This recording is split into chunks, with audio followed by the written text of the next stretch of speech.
Well, there is people thinking about emotions, and we all have what we call emotions or feelings. But I think what we mean by that is, is when we somehow we feel it in our body.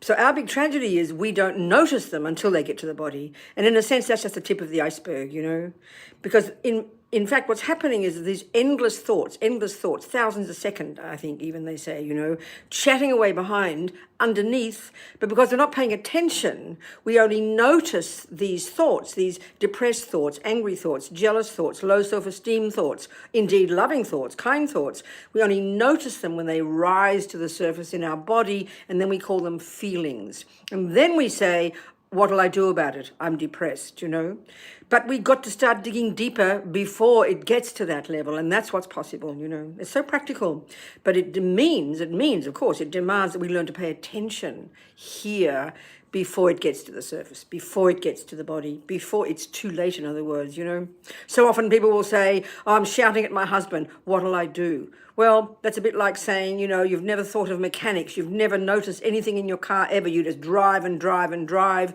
until one day at 120 miles an hour, you notice your wheels are falling off. What'll I do? Well, a bit late.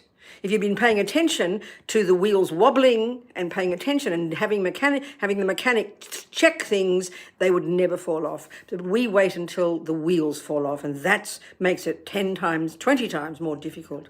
And the other tragedy of that is because the feelings are so powerful, we believe this is who I am. It's hopeless. It's nothing. And this is the tragedy.